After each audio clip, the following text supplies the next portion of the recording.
जानता है, ना हित को जानता है, ना अहित को जानता है। अभी उसका ब्रह्मचर्य किसी काम लायक नहीं हुआ और वो उतर गया व्यभिचार में। क्या होगा उसका जीवन? अगर आप वाणी में संयम में रहते हैं ना, वो और भजन करते हैं और सत्य बोलते हैं, तो आप जो बोलेंगे वही होगा। श्रवणेंद्री से गंदी बातें सुने, वाणी से गंदी बातें बोले, रसेंद्री से गंदा भोजन करें और सोचे ब्रह्मचर्य रह जाएंगे, तो बिल्कुल नहीं, कदापि नहीं। ब्रह्मचर्य कोई खिलवाड़ नहीं। जो इस मार्ग पर, अध्यात्म मार्ग पर, आनंद मार्ग पर चलना चाहते हैं, तुमको एक इंद्रिय के संयम के लिए पांचों इंद्रियों पर संयम करना होगा, ज्ञान इंद्रियों पर। एक बात सुधारने के लिए, ब्रह्मचर्य का रक्षा तभी वो उपासक कर सकता है जब सर्वतो भावेन ब्रह्मचर्य होगा। एक जनेंद्रिय के ही ब्रह्मचर्य की पुष्टता का जब आप लक्ष्य कर लोगे, तो उसकी पुष्टता के लिए आपको सर्वतो भावेन ब्रह्मचर्य धारण करना पड़ेगा। सर्वतो भावेन नेत्र का ब्रह्मचर्य। जो नेत्र किसी को भी देखकर भोग कामना कर लेते हैं, भोग बुद्धि से देखते हैं वस्तु को, व्यक्ति को, किसी को भी, ये नेत्र से व्यभिचार हो रहा है। इसीलिए सावधान रहना चाहिए। जैसे नाटक, सिनेमा आदि है, वहां तो जान रहे हो चित्र है, पर उनमें जो अभिनय करने वाले जन है वो तो संसारी जन ही है ना। उनका पहनावा, ओढ़ावा, हाव भाव, अंग प्रत्यंग, अगर आप भगवत भाव से युक्त है तो संपूर्ण सृष्टि में कहीं भी दृष्टि जाए अपने प्रभु की भावना होती है। पर वहां तक पहुंचने के लिए आपको त्यागना होगा ना। आप किसी का अनुकरण न करें, आप अपनी स्थिति को देखें। अगर आप किसी का अनुकरण करते हैं कि हमने उनको देखा है, वो टीवी देख रहे हैं, तो टीवी में क्या देख रहे हैं, कहाँ स्थिति है, हमें क्या पता। हमको जहां पहुंचना है उसके लिए हमारे लिए बाधक है, हमें नहीं देखना है। अगर आप माना कि कोई नाटक ही देख रहे हैं, ऐसे सीरियल ही देख रहे हैं, और उसमें अभिनय करने वाले तो संसारी भोगी पुरुष है ना, आप कोई त्यागी जितेंद्रीय महात्मा को थोड़ी देख रहे हैं। तो उस देखने में तन्मयता आती है, जिसको हम देखते हैं उस पर हम आसक्त होते हैं, तभी तो उसका सुख दुख अनुभव होता है। देखो कोई ऐसी रोने वाली सीन आए तो रोना आ जाएगा, हंसने वाली आ जाए तो हंसना आ जाएगा, ऐसे तो उसका प्रभाव हम पर पड़ रहा है ना। तो हम किसी के अभिनय करने वाले के अंग प्रत्यंग को देख रहे हैं और वो कामुक होकर कोई काम चेष्टा कर रहा है या कोई ऐसा, वो सारा का सारा मन कवर कर रहा है आपका, और एकांत होते ही फिर जो मन अपना मनमानी करवाएगा आप नहीं सह पाएंगे। इसलिए नेत्र का ब्रह्मचर्य सबसे पहले शुरू कीजिए। आपको वो चीज नहीं देखनी, वो बात नहीं पढ़नी, वो दृश्य नहीं। श्रीमद् भागवत में वर्णन है, कोई पशु पक्षी भी मैथुन कर रहा हो, अचानक दृष्टि गई तो मानसिक प्रणाम करके दोबारा दृष्टि नहीं जानी चाहिए।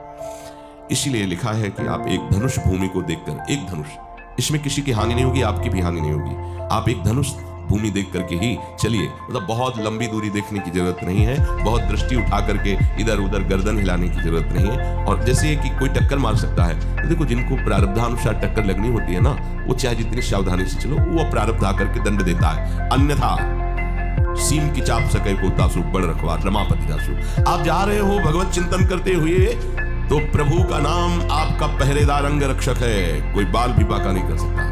आपका प्रारब्ध यदि आया है, प्रभु से पास हो गया है कि आपको ये दंड मिलना चाहिए, फिर मिलेगा। आप निश्चिंत रहिए, निर्भय रहिए। प्रभु का जो विधान है वो मंगल करने वाला है। देखो इतने बड़े महापुरुष पूज्य श्री राधा बाबा, श्री आद्याशक्ति भगवती की प्रसन्नता की आराधना कर रहे हैं, क्योंकि श्री कृष्ण हमारे पति हों, इस सिद्धांत की पुष्टता के लिए।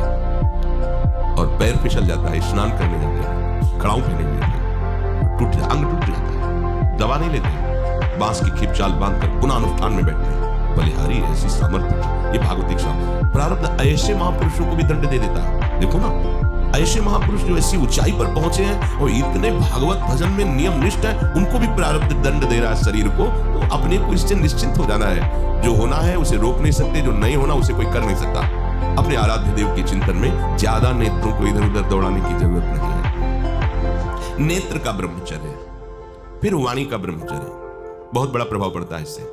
यदि आप जवान से अश्लील बातें, गंदी बातें, कामुक बातें करेंगे तो आप ब्रह्मचर्य रह ही नहीं सकते।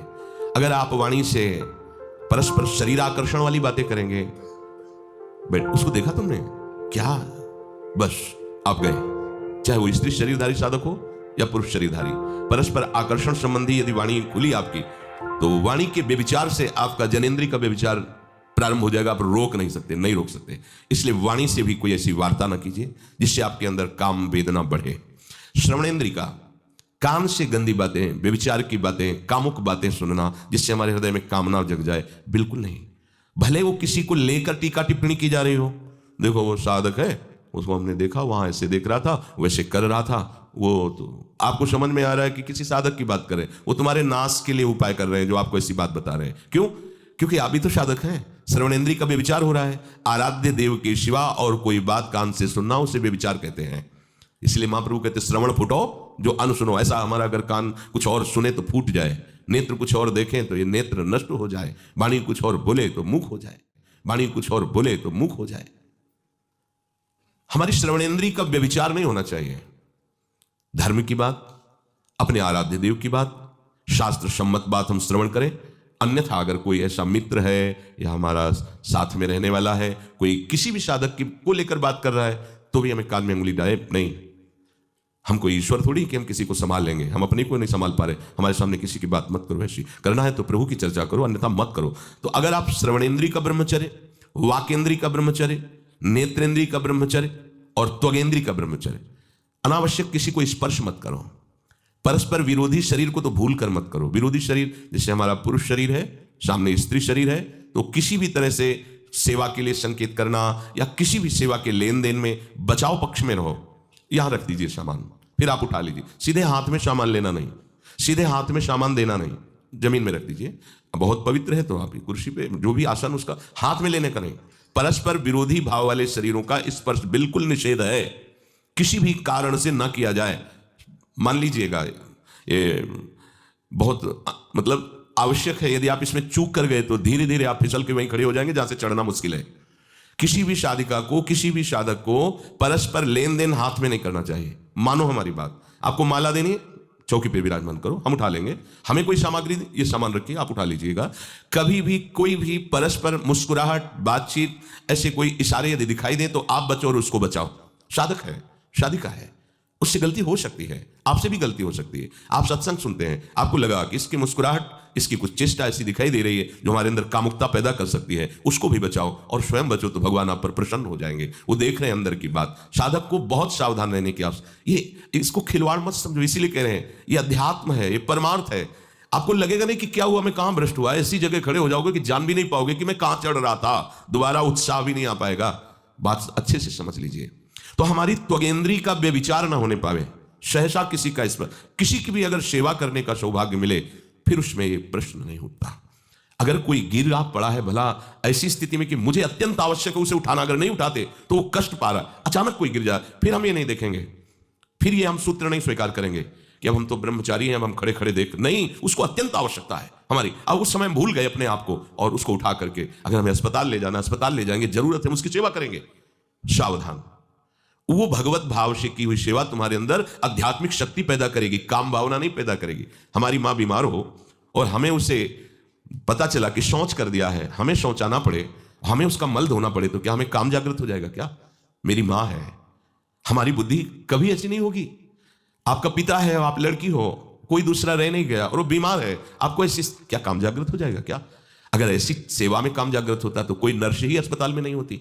हर सेवा उसको करनी होती है, नर्स को, चाहे वो स्त्री शरीर हो चाहे पुरुष शरीर हो, परस्पर विरोधी शरीरों की सेवा, पर कहीं काम थोड़ी जागृत होता है, क्योंकि उसको अपने सेवा धर्म से मतलब है। तो ये सेवा के समय इस सूत्र को न देखा जाए, पर ध्यान रखें, अत्यंत आवश्यक जहां आपके सिवा नहीं हो सकता, वहां अगर हमें ऐसा अवसर मिलता है कि सेवा उसे हो सकती है, तो हम पहले उसे प्रेरित करेंगे।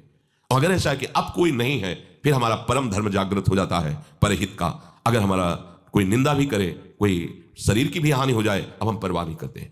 परहित सरिष्ठ धर्म नहीं भाई, इससे बड़ा कोई धर्म नहीं है। पर ध्यान रखें, भगवान को साक्षी करके ये उस समय की बात है जहां बिल्कुल कोई अब गुंजाइश नहीं रह गई है। त्वगेंद्रिय को ऐसे सहसा किसी आप पुरुष शरीरधारी पुरुष को भी सहसा, इससे आप में शक्ति जागृत होगी। यदि आप वाणी को मौन रखते हैं और भगवान नाम जप करते हैं और सत्य बोलते हैं, तो आप जब कभी जो कुछ भी बोलेंगे वैसा ही सत्य होगा। गांधारी जी ने कोई तप नहीं किया था, जब सुना कि मेरा ब्याह धृतराष्ट्र से हो रहा है जो बाह्य नेत्र रहित है, उसी समय पट्टी बांध ली कि जब मेरा पति संसार को नहीं देख सकता तो मैं भी संसार को नहीं देखूं, जब मेरा पति मेरे रूप को नहीं देख सकता तो मैं भी किसी के रूप को नहीं देख, पट्टी बांध ली थी। जब महाभारत का युद्ध चल रहा था, बड़े बड़े वीरों को मार गिराया जा रहा था, गांधारी ने दुर्योधन से कहा, सुन, मुझे पता है कि भीम की गदा को तो झेल नहीं पाएगा, क्योंकि सबसे बड़ी बात भगवान का वरद हस्त उनके ऊपर है, दूसरी बात वो पवन पुत्र है, वो जब अपने आवेश में आ जाएगा तो तेरी सामर्थ्य नहीं कि उसकी गदा के प्रहार को तू सह सके, पर मैं तुझे शक्ति प्रदान करूंगी। मैं एक पतिव्रता हूं, आज तक कभी पति का वरण करने के बाद कुछ देखा नहीं है, मैं अपने नेत्रों की पट्टी खोलूंगी, तू नग्न होकर मेरे सामने आ जाना। मेरी दृष्टि पड़ते ही वज्र का शरीर तेरा हो जाएगा, किसी के सामर्थ्य नहीं कि तेरे उस अंगों को तोड़ सके। भगवान सब कुछ जानने वाले हैं। भगवान भक्त पक्षपाती होते हैं। भगवान का स्वभाव भक्त का पक्षपात लेना होता है। वो अपने महल से कॉरिडोर से जा रहा था गांधारी जी के पास, भगवान आ गए झट से, तो तुरंत उसने हाथ ऐसे लगा लिया, मुझे शर्म आनी चाहिए यार, तो हस्तिनापुर के सम्राट पद पर अभिषिक्त होने के लिए तैयारी कर रहा है, नंगे घूम रहा है गली में, नंगे घूम रहा है गली में। उसने कहा गली में नहीं, माँ के सामने जा रहा है। अरे कोई बच्चा है, ऐसे जाया जाता है माँ के सामने? उसने कहा माँ ने कहा है कि हम पट्टी खोलकर तुम्हें देख लेंगे तो तुम्हारा शरीर वज्र का, चलो माना, माँ की आज्ञा का पालन करो, तो थोड़ा इन अंगों को तो ढक लो, तुम तो बड़े हो, कोई बच्चे थोड़ी माँ के सामने ऐसे चले जाओगे, ढकना चाहिए तुम्हें। वापस कर दिया। वो यहाँ ऐसे पत्तों से ढका, वस्त्र नहीं पहना, माँ की आज्ञा से ऐसे पत्ते से ऐसे कमर से ऐसे ढक लिया, पीछे आगे ऐसे। गांधारी जी ने पट्टी खोली और जे भी देखा पूरा शरीर वज्र का हो। तो ये क्या किया तूने, कमर में क्यों बांध लिया? मुझे शर्म लगती थी, कैसे आप? बोले यहीं से मारा जाएगा, भीम की गदा का प्रहार तेरी सी जंघा और कमर को तोड़ देगा, तेरी मृत्यु। मान गई, प्रभु के विधान के आगे किसी का बल काम नहीं करता। गांधारी, ये केवल आंख में पट्टी बांधने की सामर्थ्य थी कि मेरा पति यदि अंधा है तो मैं भी किसी रूप को नहीं देखूंगी। अगर आप वाणी में संयम में रहते हैं ना, वो और भजन करते हैं और सत्य बोलते हैं, तो आप जो बोलेंगे वही होगा। पर ऐसा कुछ अनर्थ वो बोलता ही नहीं, क्योंकि ऐसा संयमी जान जाता है कि इन सब का फल भगवत प्राप्ति है, किसी को कष्ट देना नहीं है।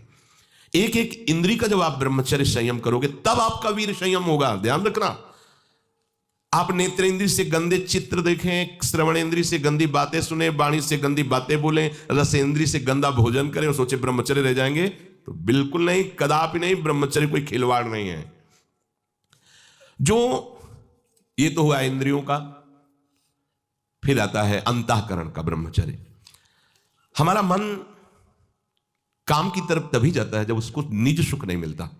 ध्यान रखना, सृष्टि में जितने भी दुर्गुण दुराचार होते हैं उनमें दो प्रधान होते हैं, एक काम भोग और एक धन, और सब छोटी मोटी बातें हैं। प्रायः जितने भी हिंसा होंगी, जितनी भी भयानक घटनाएं होंगी, भयानक युद्ध होगा, उन दो में अंतर्गत ही होगा, दो के अंतर्गत ही होगा।